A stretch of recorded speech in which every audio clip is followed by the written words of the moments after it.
We all have our biases, the set of assumptions that we make and the things we don't notice about people's race, gender, religion, sexual orientation, appearance, and other traits. They come from the part of our mind that jumps to conclusions that we might not even be aware that we have. I really can't tell you the number of times people assumed I was the receptionist when I was an executive at the company.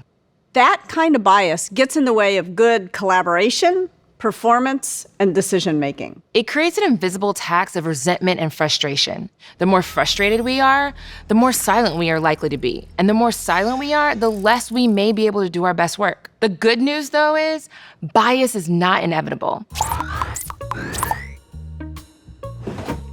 So here's how to disrupt bias in 3 steps. The first step is to create a shared vocabulary.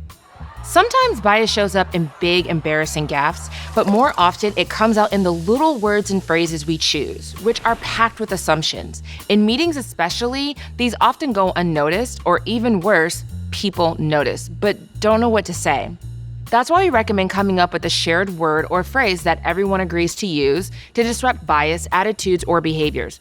Examples teams are using are bias alert, stoplight, or even throwing up a peace sign. Leaders often ask us to give them the right words, but the best words are the ones your team will actually say, not the ones that leaders impose. So talk to your team.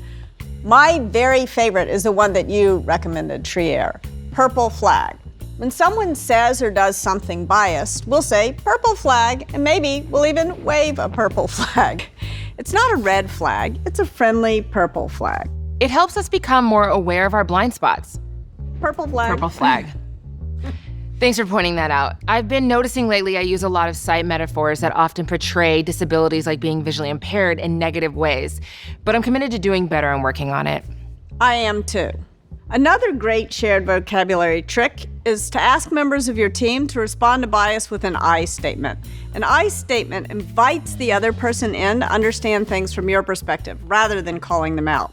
Like, I don't think you're gonna take me seriously when you're calling me honey, or I don't think you meant that the way that it sounded. Usually, when people's biases are pointed out to them clearly and compassionately, they apologize and correct things going forward. Usually, but not always. That brings us to the second step. Create a shared norm for how to respond when your bias is pointed out. When my bias is flagged, I can only be glad that I'm learning something new if I can move past the shame. I hate the idea that I've harmed someone. And when I feel ashamed, I rarely respond well. So it's really helpful to have that shared norm so that I know what to say in those moments. We recommend you start with, "Thank you for pointing that out. It took courage for that person to disrupt the bias, so it's important to acknowledge that."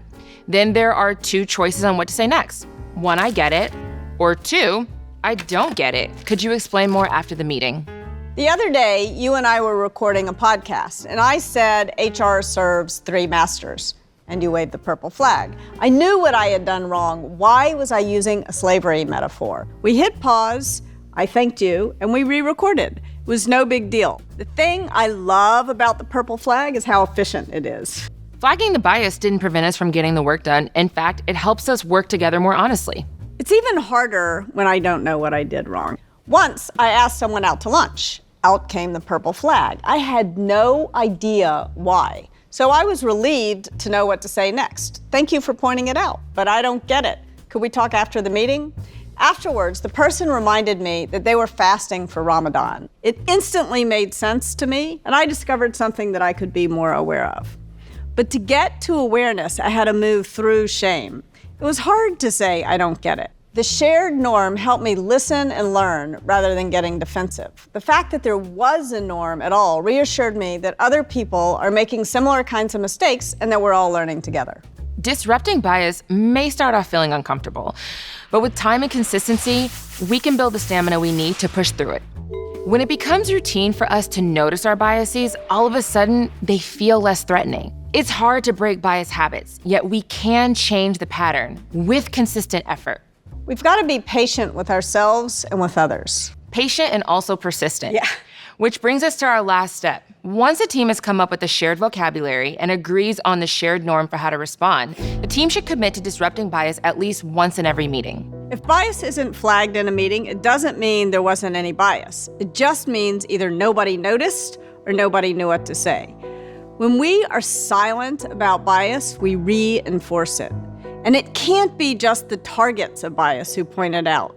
Observers and leaders have got to speak up. We all have a responsibility. By making a practice of disrupting bias quickly and kindly, we prevent it from metastasizing into something worse, like prejudice, bullying, discrimination, or harassment. Bias disruptors, a shared vocabulary, a shared norm, and a shared commitment ensure that we notice and learn from the mistakes that we are all making so that we can work better together.